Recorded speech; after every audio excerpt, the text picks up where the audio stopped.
Supreme court में आज सुनवाई हुई है और सुप्रीम कोर्ट की तरफ से एक बार फिर से इसके ऊपर अंतरिम रोक जो लगाई गई थी उसको जारी रखा गया है। कावड़ रूट नाम प्लेट को लेकर लगातार विवाद जो है वो बढ़ता चला जा रहा था।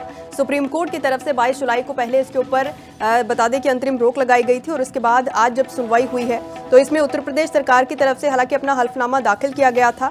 उसमें ये जिक्र किया गया कि जिस तरीके से प्याज और लहसुन को लेकर लगातार तकरार देखने के लिए मिलती है, उसी तकरार को रोकने के लिए ये जो रूल्स हैं वो लागू किए जा रहे थे। लेकिन इसको लेकर अभिषेक मनु सिंघवी जो कि पिटीशनकर्ताओं की तरफ से शामिल हुए थे, उनकी तरफ से कहा गया कि क्योंकि यूपी सरकार की तरफ से कल रात करीब 10:30 बजे अपना हल्फनामा दाखिल किया है, इसलिए उनको जवाब तैयार करने के लिए समय नहीं मिला है, तो अगली तारीख मांगी गई 5 अगस्त को। अब इस मामले की अगली सुनवाई जो है वो होने जा रही है और तब तक इस फैसले को बरकरार रखा गया है जो कि अंतरिम रोक सुप्रीम कोर्ट की तरफ से लगाई गई थी। हालांकि इस मामले में साल 2006 वाले कानून का भी जिक्र उत्तर प्रदेश सरकार की तरफ से किया गया। उन्होंने कहा कि 2006 का जो कानून था, मनमोहन सिंह की सरकार की तरफ से ये कानून लाया गया था, इसमें जिक्र था कि नाम जो है वो लिखे होने चाहिए। तो इसको लेकर जस्टिस ने कहा तो फिर इसको सिर्फ जो सिलेक्टेड जगहें हैं वहां पर क्यों लागू किया गया है, इसको पूरे तौर के ऊपर फिर लागू किया जाना चाहिए। अभिषेक मनु सिंघवी की तरफ से कहा गया कि 60 साल तक यहाँ पर ऐसा कोई भी जो हुक्म है वो नहीं दिया गया कि इस तरीके से नाम प्लेट लगाई जाए, इसलिए इसके ऊपर रोक लगा देनी चाहिए। इसके साथ ही उन्होंने जिक्र किया कि उत्तर प्रदेश सरकार की तरफ से माना गया है कि भेदभाव किया जा रहा है।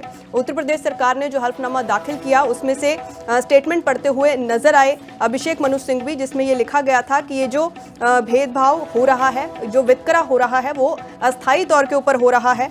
तो इसी को हाईलाइट करते हुए अभिषेक मनु सिंघवी नजर आई।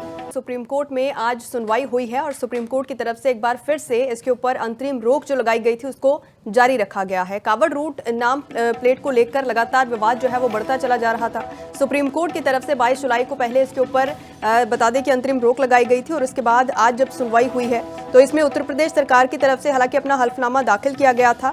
उसमें ये जिक्र किया गया कि जिस तरीके से प्याज और लहसुन को लेकर लगातार तकरार देखने के लिए मिलती है, उसी तकरार को रोकने के लिए ये जो रूल्स हैं वो लागू किए जा रहे थे। लेकिन इसको लेकर अभिषेक मनु सिंघवी जो कि पिटीशनकर्ताओं की तरफ से शामिल हुए थे, उनकी तरफ से कहा गया कि क्योंकि यूपी सरकार की तरफ से कल रात करीब 10:30 बजे अपना हल्फनामा दाखिल किया है, इसलिए उनको जवाब तैयार करने के लिए समय नहीं मिला है, तो अगली तारीख मांगी गई 5 अगस्त को। अब इस मामले की अगली सुनवाई जो है वो होने जा रही है और तब तक इस फैसले को बरकरार रखा गया है जो कि अंतरिम रोक सुप्रीम कोर्ट की तरफ से लगाई गई थी। हालांकि इस मामले में साल 2006 वाले कानून का भी जिक्र उत्तर प्रदेश सरकार की तरफ से किया गया। उन्होंने कहा कि 2006 का जो कानून था, मनमोहन सिंह की सरकार की तरफ से ये कानून लाया गया था, इसमें जिक्र था कि नाम जो है वो लिखे होने चाहिए। तो इसको लेकर जस्टिस ने कहा तो फिर इसको सिर्फ जो सिलेक्टेड जगहें हैं वहां पर क्यों लागू किया गया है, इसको पूरे तौर के ऊपर फिर लागू किया जाना चाहिए। अभिषेक मनु सिंघवी की तरफ से कहा गया कि 60 साल तक यहाँ पर ऐसा कोई भी जो हुक्म है वो नहीं दिया गया कि इस तरीके से नाम प्लेट लगाई जाए,